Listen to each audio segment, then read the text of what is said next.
Tanta coisa para a gente comemorar e, ao mesmo tempo, tanto campo ainda de pesquisa, de perguntas, de coisas que a gente não consegue compreender quando a gente pensa no espectro do autismo.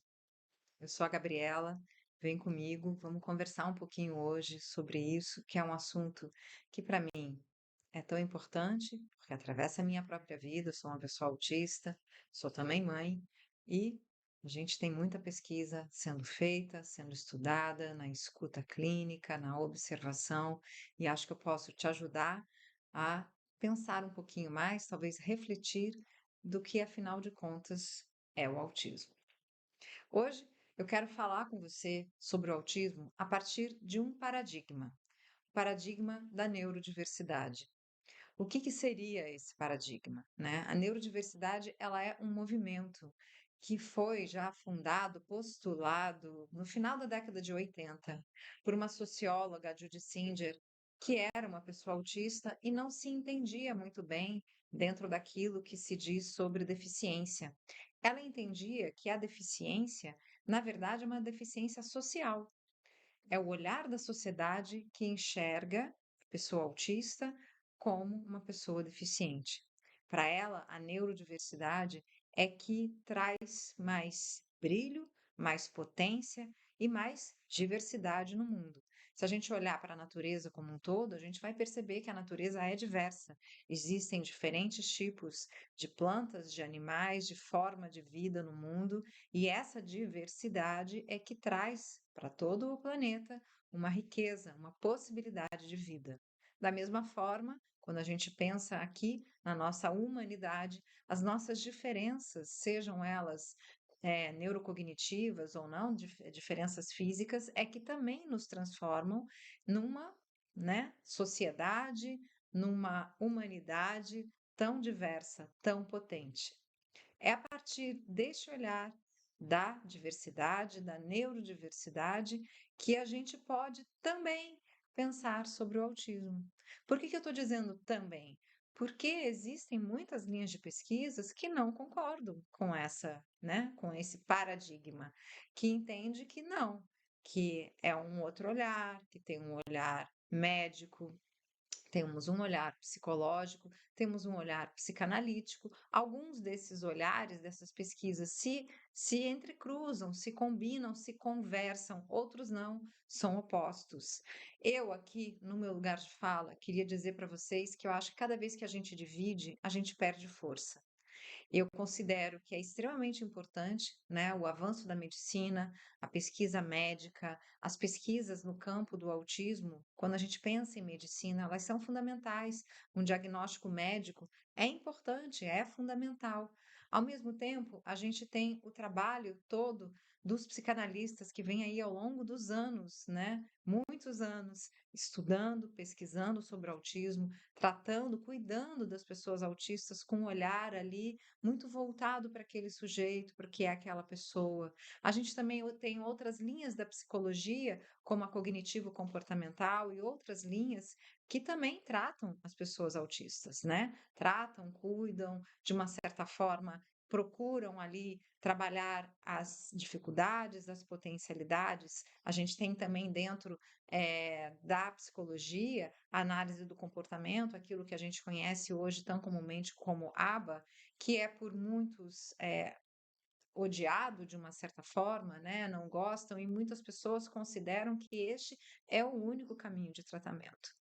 Eu vou hoje, aqui nesse vídeo, conversar com vocês a partir desse paradigma da neurodiversidade que traz um olhar completamente amplo, né?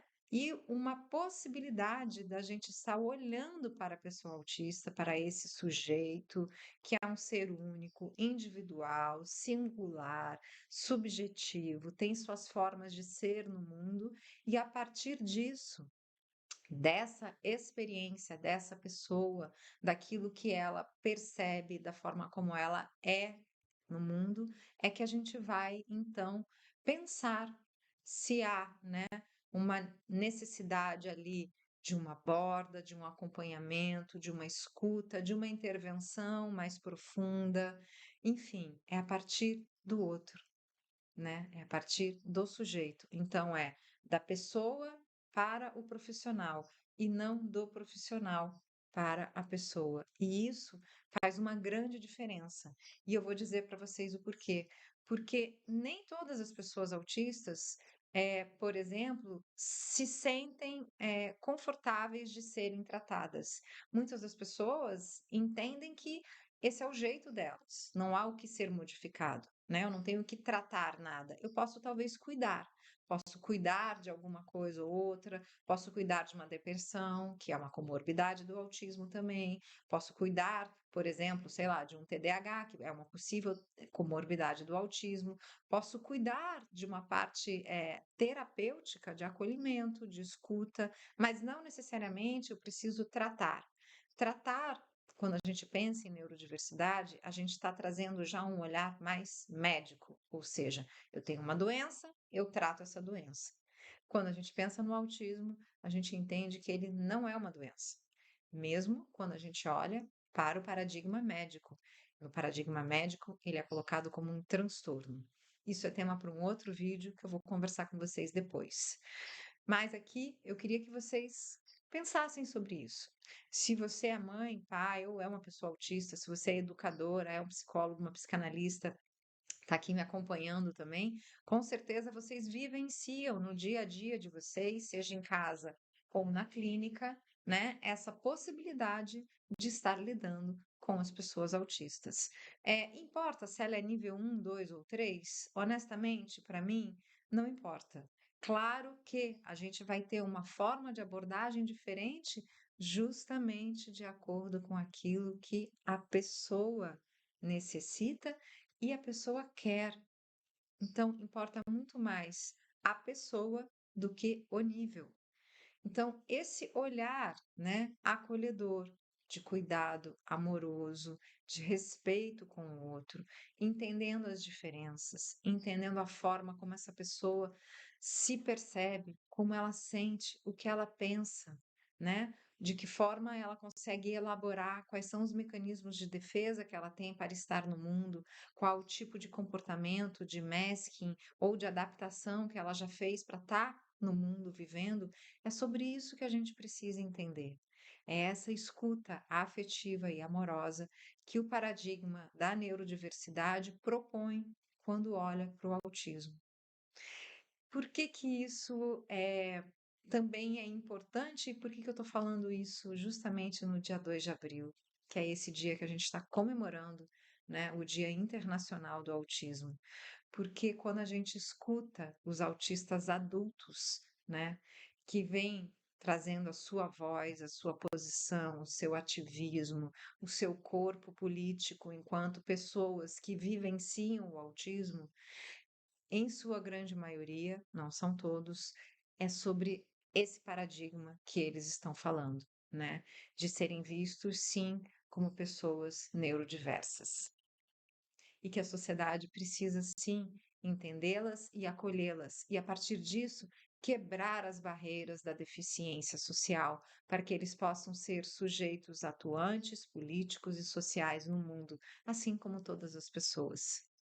Então, hoje eu gostaria de deixar esse pensamento, essa mensagem para você, para que você talvez possa refletir, repensar e entender um pouco mais o que é a neurodiversidade e de que forma a pessoa autista pode estar ali sendo vista, né, acolhida e compreendida.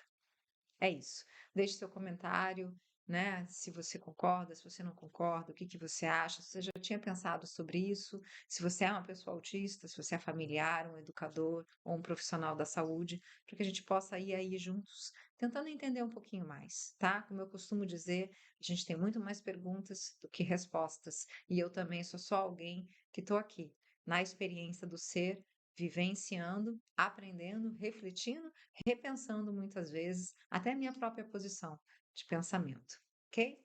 Até!